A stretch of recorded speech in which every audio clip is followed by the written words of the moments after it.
Okay, so looking at a past paper for stats from start to finish, they always follow either 6 or 7 questions, and there's usually a question on each chapter that you've studied. So if we look at the first question, we've got a fair spinner with 5 sides, numbered 1, 2, 3, 4, 5, is spun repeatedly, and the score on each spin is the number on the side on which the spinner lands. Now find the probability that the score of 3 is obtained for the first time on the 8th spin. Okay, so now when we look at a question like this, so we've got our spinner with 5 sides, so we know that getting a score of 3, since there's only one 3 in the 5 sides, means that would be a probability of 1 over 5. But we want to get that score on the 8th time. So now they didn't give us any total that we need to work out from, so we're not going to use our binomial distribution.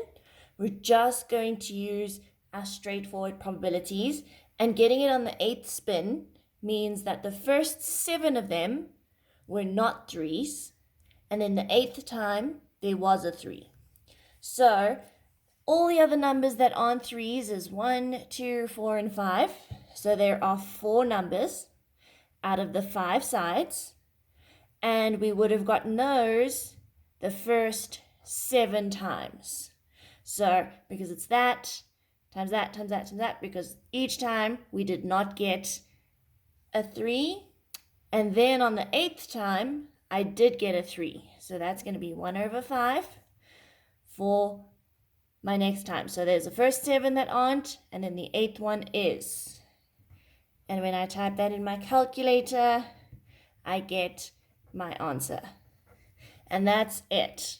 I know a lot of the times for stats, they give you a lot of lines, but it's only for 1 mark. So it is simply just that. You don't need to overthink your questions all the time. So then find the probability that fewer than 6 spins are required to obtain a score of 3 the first time. So if it's fewer than 6, okay, it means that I want the probability that I'm going to get less than 6. But again, I wasn't told a total number here, so I'm not going to use binomial. Just means that I could have got it on the first try, or the second try, or the third try, or the 4th try, or the 5th try. But it's got to be less than 6. So I don't include 6. I'm just finding the probability that it could have been on spin 1 or 2 or 3 or 4 or 5. Because I said or, I'm going to be adding those. So the probability that it was a 3 on the first try would be just my 1 over 5. Okay? Plus, getting it on the second try would mean the first time I failed and I got another number. And then the second time, I got my 3. So it would be your 4 over 5 times your 1 over 5. Or the third time means the first 2 times I didn't get it. So I got 4 over 5 twice. And then the third time, I did get it. Then the 4th time, I didn't get it 3 times. And I got it on the 4th time. And then for the 5th, I didn't get it for 4 times, and I got it on the 5th time. So now, if I type that in the calculator, I end up with my answer. Another way that I could do that, though, is I could also say 1 minus not getting my answer or my 3 for 5 times before that. So I could say 1 minus my 4 over 5 times. And that would also give me the same answer. So if we look at the next question, I have got that Georgie has a red scarf, a blue scarf, and a yellow scarf. and each day she wears exactly one of these scarves. The probability for the three colors are 0.2, 0.45, and 0.35 respectively. So that's going to mean that the first one for the red, the second one for the blue, and the third one for the yellow. And when she wears a red scarf, she always wears a hat. When she wears a blue scarf, she wears a hat with probability 0.4. And when she wears a yellow scarf, she wears the hat with probability of 0.3. Now I need to find the probability that on a random chosen day, Georgie wears a hat. So we want the probability of wearing a hat, which means it's all of the options. Red and wearing a hat, or blue and wearing a hat, or yellow and wearing a hat. So that means it was red and a hat, or, so we add blue and a hat, or yellow and a hat. So the probability of wearing a red scarf was 0.2. And then if she wore a red scarf, she always wore a hat. So if she always does it, that probability is going to be 1. Plus blue is 0.45. And when she wears a blue scarf, her probability of wearing a hat is 0.4. So we multiply 0.4. And a yellow scarf is 0.35. And wearing the hat is 0.3. So when we type that all in the calculator, you get 0.485.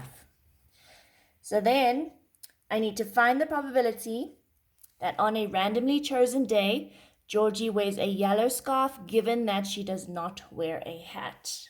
So because I have given that in my sentence, I know that I'm going to be dividing. So I want the probability that she wears a yellow scarf, given that, which is your straight line, she does not wear a hat. So if I used H for wearing a hat, not wearing a hat, I can simply do that, and that means not. Or I can just say NH for not wearing a hat.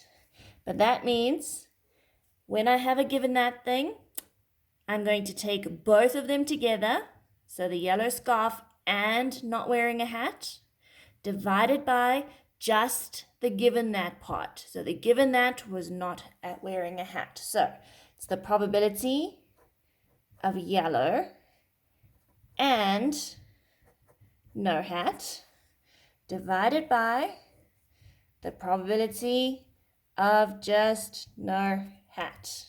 Okay, because we always divide by the thing that we say given that for. So yellow probability is 0.35. And so we multiply. Not wearing a hat means that the probability is going to be the opposite of the first one. So if it was 0.3 that she does wear a hat, it's going to be 0.7 that she doesn't, because it's going to be 1 minus, divided by all the options for not wearing a hat. So that's going to mean a red scarf and not wearing a hat. So if the red scarf, she always wore a hat. If she wears a red scarf, it's going to be 0% chance that she doesn't wear a hat. Plus my 0.45 for the blue scarf and 0.6 for not wearing a hat when she wears a blue scarf, or the yellow scarf and not wearing a hat with the yellow scarf. And that then gives us a final probability value. So then, my next question, I have normal distribution, because I've got time spent by shoppers in a large shopping center has a normal distribution with a mean of 96 minutes and a standard deviation of 18 minutes. Find the probability that the shopper chosen at random spends between 85 and 100 minutes in the shopping center. So I want the probability that it's between 85 and 100. So that means that x is going to be greater than 85 and less than 100. So now I need to turn that x into z. So I'm going to take my 85 for x minus the mean of 96 divided by the standard deviation of 18. My x becomes z, and it's going to be 100 minus 96 divided by 18. So when I type those into the calculator, I get a value of negative 0.6111 and 0.222. So what that means is on my curve, I have a negative value and a positive value, and I want everything in between. So to follow my rules, since this is on the positive side, I want everything to this side. So I'm going to look on my table for 0.222, which would give me everything here, but I want to exclude this little bit here. So if I exclude this on the negative side, I flipped it over, and if I flip it over, it means I've got the 0.6, and I want to exclude all of this. So it means I'm going to minus this area here, and since that goes to the right, I know I'm going to say 1 minus all my area to the left. So I'm going to say 1 minus my value for my 0.6111. So then I'm going to look those two values up on the table, and if I look it up on my normal distribution table, my 0.222 gives me 0.5879 minus the 1 minus, looking up on my table of the 0.6111, I get 0.7294.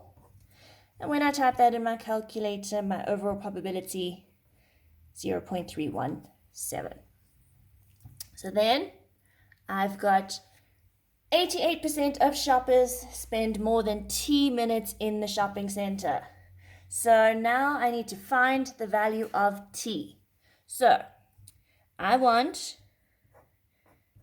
the probability that X is spending more than T minutes. So X is going to be greater than T.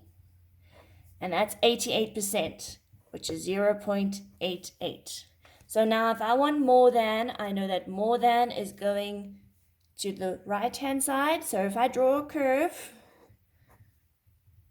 it means it's going that way because it's more than, but it's 88% of the curve. So now I know since this whole curve is 100, 88% would be majority of the curve. So that means that that Z value falls on the negative side. So I've got my negative value is going to be my 0.88. I would normally solve this curve by flipping it over, and it would then read to the left.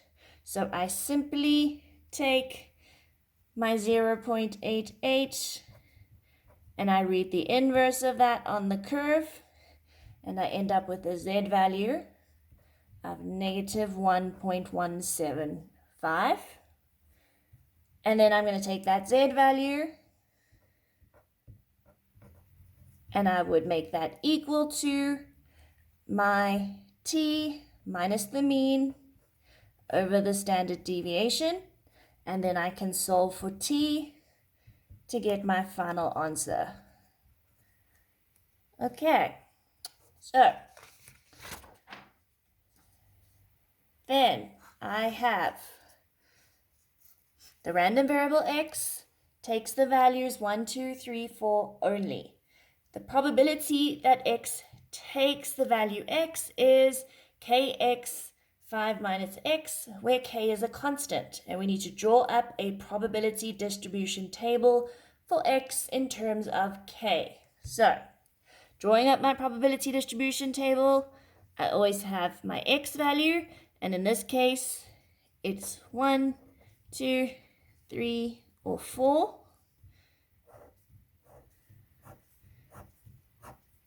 And then I have the probability that my variable x equals that value. Okay, and you draw nice lines in between all of them so that you end up with a nice table. You would use a nice ruler so that it's nice and neat. And now for each of those values, we need to draw it up in terms of k. So for number 1, we've got k 1 times 5 minus 1. So if I say 5 minus 1, that's 4 times by 1. K means I get 4k. If I do the same thing for the next one, I've got k2 times 5 minus 2, which is going to be 3. So 3 times 2 means 6k. And then I've got k times 3. 5 minus 3 is 2 times 3, which is 6k. And then my last one, k times 4. 5 minus 4, so 1 times 4 is 4k. So there's my table, all in terms of k. So now I need to show that the variance is 1.05. So before I can even work out the variance, the first thing I have to do is find the probabilities in the table in terms of k. So I know that all of those must always add up to 1. So I say 4k plus 6k plus 6k plus 4k equals to 1. And I end up with k equaling 1 over 20. So now that I have a value for k, now, first thing before I work out variance, I need to work out expectation. So the expectation is now taking each of my x values and timesing it by the probability and adding them all together. So I'm going to say 1 times my 4 times the value for k of 1 over 20 plus 2 times 6 times 1 over 20 plus 3 times 6 times 1 over 20 plus 4 times 4 times 1 over 20. And that would give me, if I type it all in my calculator, I get an answer of 2.5. So now I have the expectation. Now I can write down the variance. And the variance is the same thing, but I need to square each of those x values and subtract the expectation squared. So the variance formula would be my 1 squared times 4 times 1 over 20 plus 2 squared times 6 times 1 over 20 plus 3 squared times 6 times 1 over 20 plus my 4 squared times 4 times 1 over 20. And that I would add all up together, and then from that final answer I would then subtract 2.5 squared. And when I do that, I would get my value of 1.05 that they asked me to show.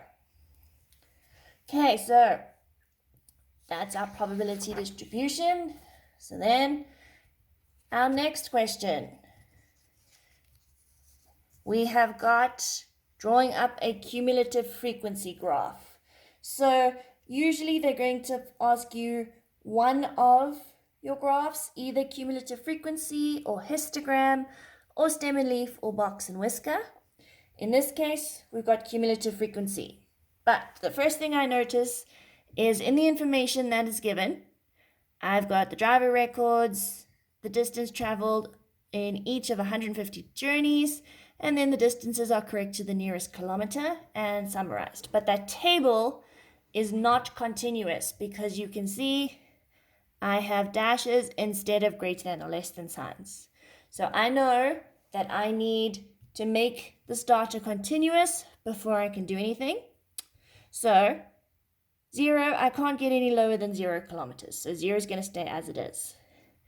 But to the top end, I add 0.5. So I've got 4.5.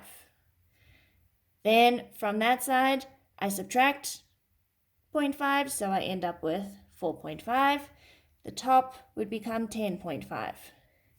Then I've got 20.5, 30.5, 40.5, and 60.5. And now those are the upper boundaries for each of my values. And now because I want a cumulative frequency, I'm going to add everything together. So start at 0. My lowest frequency would be 0. Okay, because we always start our cumulative frequency on the axis at 0. So then the frequency for the upper would be 12. Now for my next one, I take this frequency and add it to the previous one. So 16 plus 12 is going to give me 28. Then my next upper boundary, I'm going to take my 32 plus all of the ones before that, so plus 28. It's going to give me 60. Then 66 plus 60 is 126. 126 plus the 20, 146, and then 4 plus that would give me 150. You know that you've done the right thing because the cumulative frequency total should always equal the total of what I'm looking for. So now that I have the cumulative frequency values and the upper boundaries, then I can plot it on the graph. So I usually want just as even as possible up to where I can get the most. So here in my table, I'm looking from 0 to 60.5. Okay, and on this axis, I'm going from 0 to 150. So if I look at my axes, that is always going to be at 0. Okay, and I can see that for every 5 blocks on the x-axis, I could make that 5, 10, 15, 20, 25, 30, 35, 40, 45, 50, 55, 60, and I fit in there perfectly. And up here, for every 5 blocks, I could make it 10, because then I could go all the way up to 150. So if I do that, I've got 5, 10, 15, 20, 25, 30, 35, 40, 45, 50, 55, 60, and I can go up to 65, and I'm going to label this as the distance in kilometers. Don't forget the units, okay, because there is sometimes marks allocated for that. And then on the y-axis, I can go up in tens,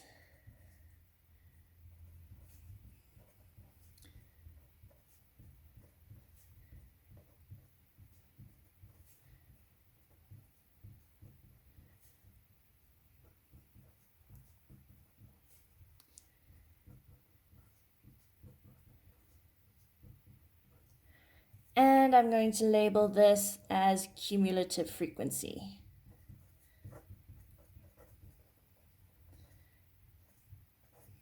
Okay, and now I need to plot all the points. So I start at 0 and 0.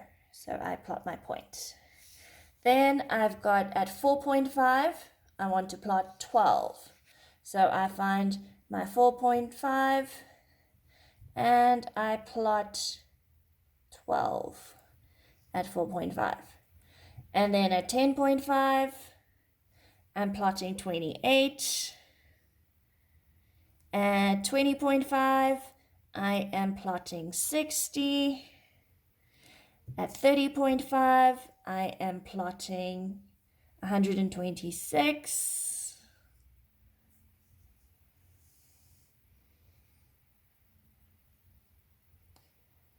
And then at 40.5, I am plotting 146. And at 60.5, I am plotting 150. And then once I've plotted all my points, I join them all together in a nice smooth curve. And you'll always see that you get that S-shaped curve. So then, our next question says, for 30% of these journeys, the distance traveled is d kilometers or more. So when you see or more, it means I want the top bit, because or more means everything to this side of the curve, because I want more than. So this is the top 30%, and now I need to use my graph to estimate the value of d. So if it's the top 30%, I need to find the 100 minus that top 30%, which would give me 70%. Okay, because at that point of 70%, it means everything there would be the 30%. Because this is up to 70, and then that would be your 30%. So 70% of 150 works out to 105. So that means on the curve, I find 105 with your ruler, and you draw a nice straight line to where you meet the curve and all the way down to the x-axis. And when you do that super carefully and you read off the x-axis, you get approximately 27 kilometers. Okay, so always just take note of if it says or more, I want the top bit. So then I always have to subtract it from my 100 to find that percentage. If I want less, then I can just take it as it is and find the percentage. So then our next one says, calculate an estimate of the mean distance traveled for the 150 journeys. So a mean of my table, okay, the first thing I have to do, since this is now a continuous table, is I have to find the midpoint for each one to do x. So my midpoints, I take my top one plus my bottom one and divide by 2. So I'm going to say 4.5 plus 0 divided by 2 equals 2.25. Okay, I want to use the continuous values. So once I've changed it, those are the values I use from there on out. Then I've got 10.5 plus 4.5 divided by 2 to give me 7.5. And then I keep going for all of them from then on, dividing by 2 to get each midpoint.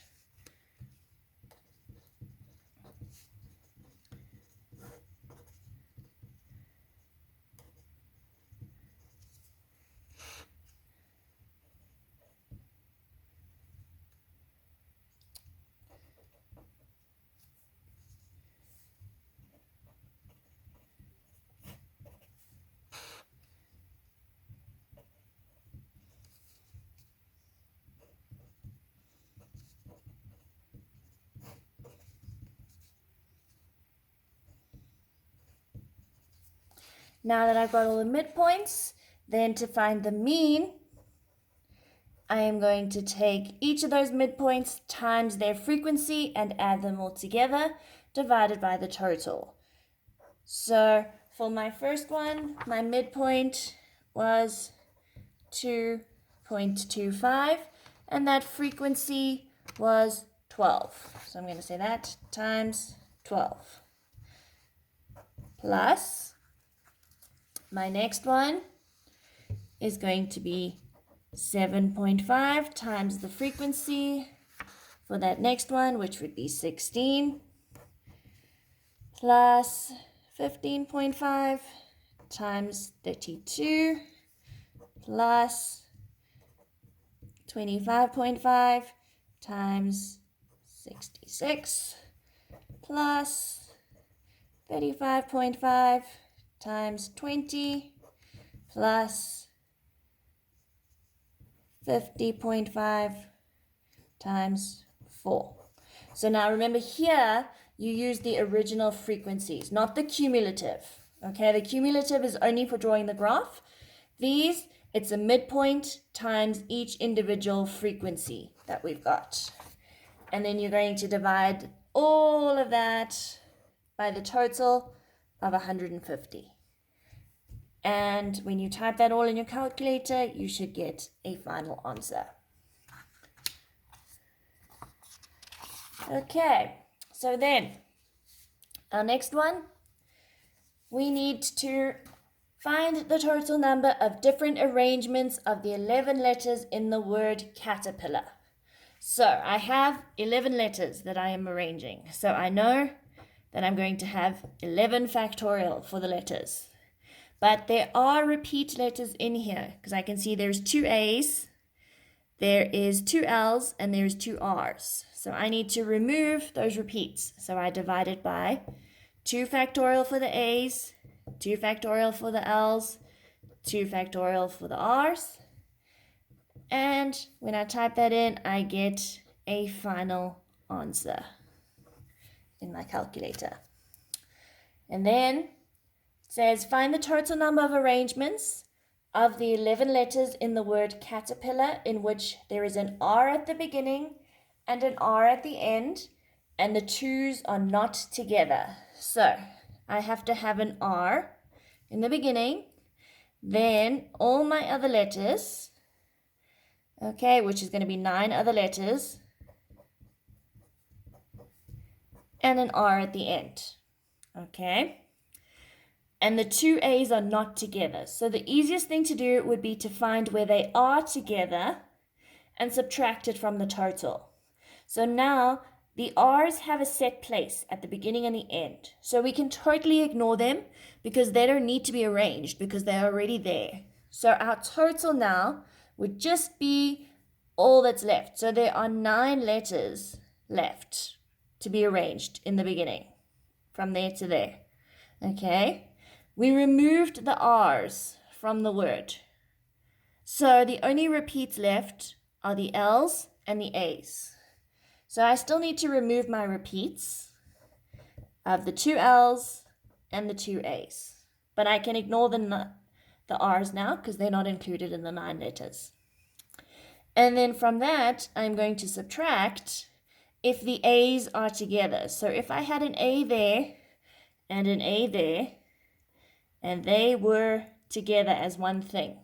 So now they count as 1. So I've got 1, 2, 3, 4, 5, 6, 7, 8 things to now arrange. So that means now I'm going to do 8 factorial. I took the A's away, so now they're not repeats either because now I have given them a space together.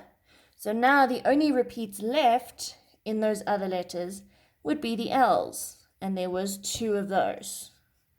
So now from the total, I subtract the A's together, and that will give me an answer for the A's not together. And there's my final answer. Okay, so then it says find the total number of different selections of 6 letters from the 11 letters of the word caterpillar that contain both R's and at least 1 A and at least 1 L. Okay, so I need 6 letters. Okay, both R's need to be there. I need at least 1 A and at least 1 L. Okay, so if I have both R's, only 1 A and only 1 L, there's 2 other spaces left. So now I look at all the other letters that are not R's, A's, and L's. So I've got C, T, E, P, and I. And those are all the letters that I have left only.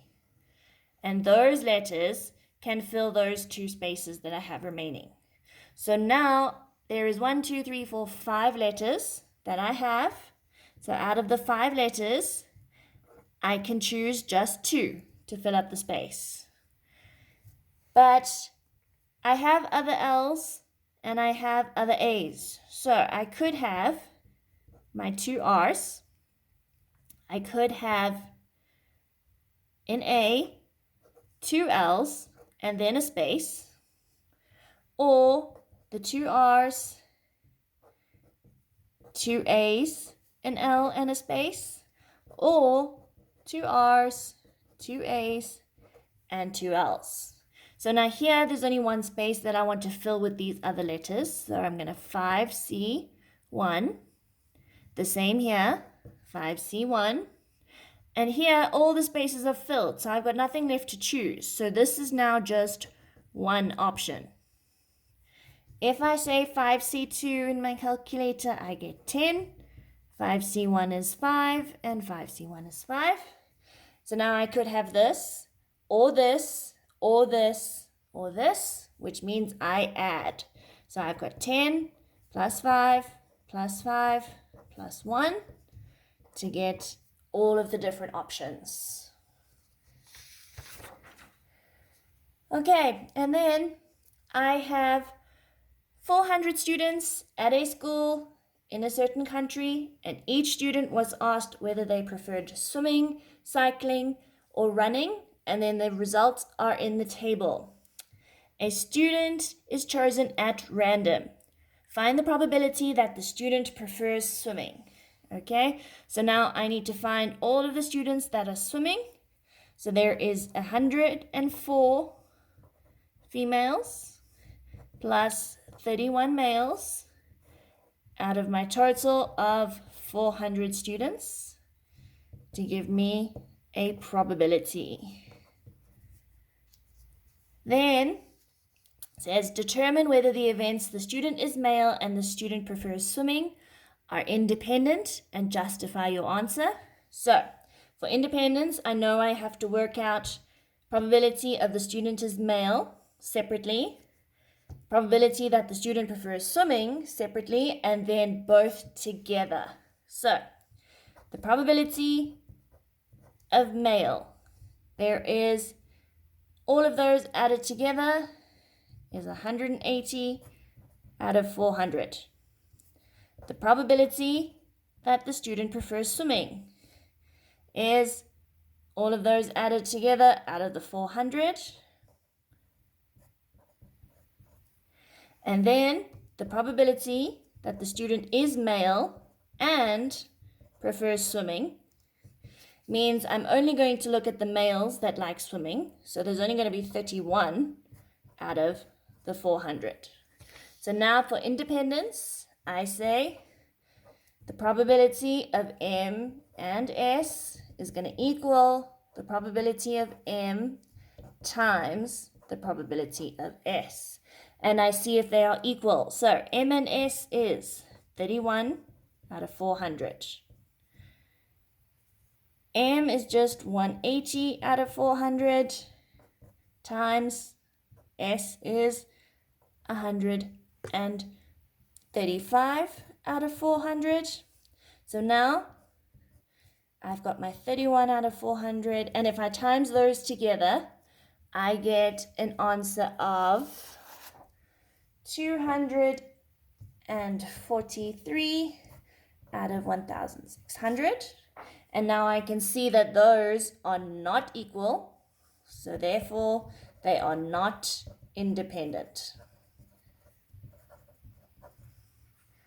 Okay, and then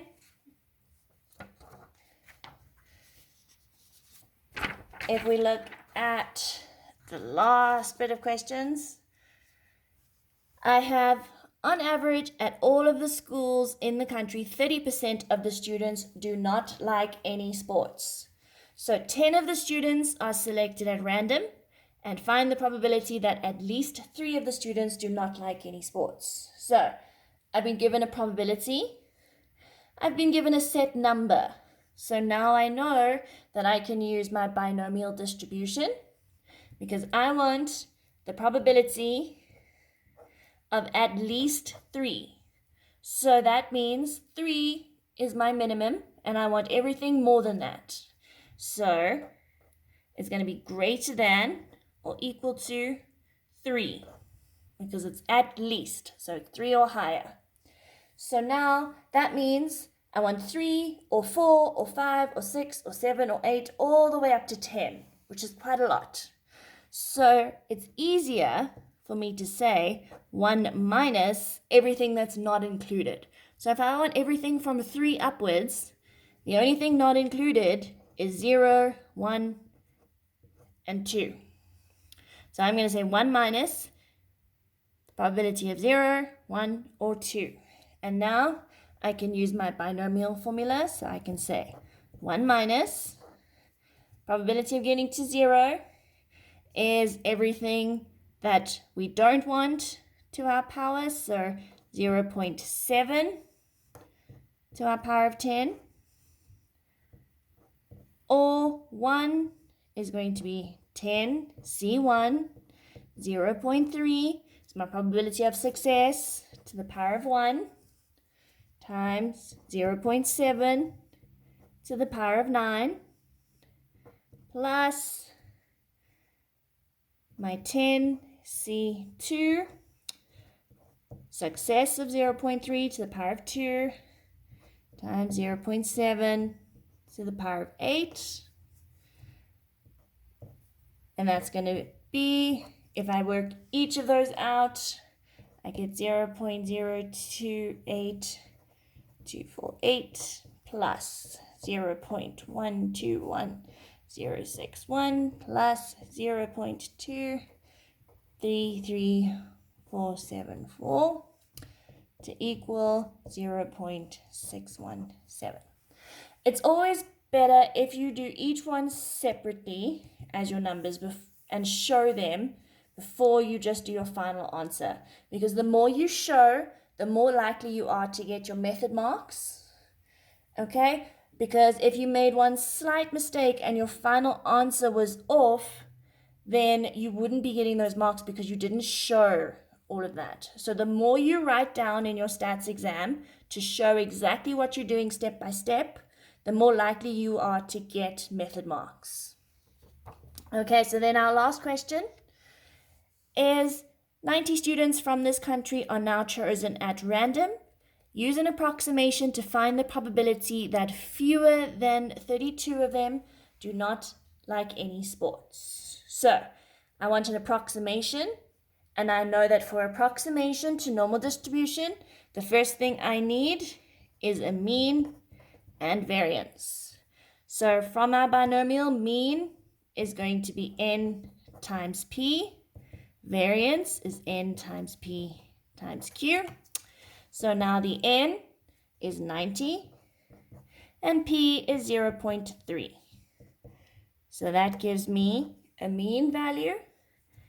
And then variance is going to be 90 times 0.3 times 0.7. And I get a variance value. So now I have the mean and the variance. And now I must use the approximation to find the probability that I have fewer than 32. So I just want less than 32. I'm not including 32. So now that I know that I just want less than, now I can find my z value. And I'm going to take that x, and the first thing I have to do is I have to change it with my continuity correction, and I know that less than, I'm going to subtract 0.5.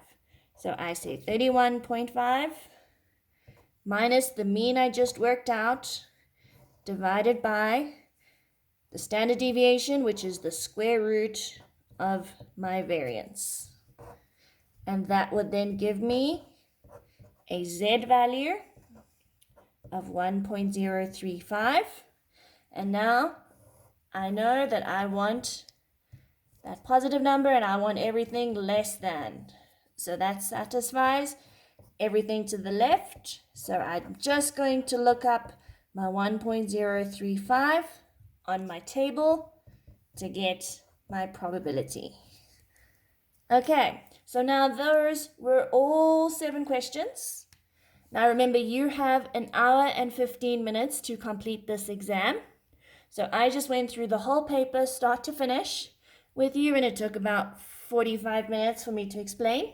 So that means that you then have a little bit of wiggle room to think through, to make sure that you are writing down everything you possibly can and typing all of these things out into your calculator, which takes the most amount of time. But I think overall, if you know each of your sections, you should be able to complete your whole exam in the right amount of time and all get good marks.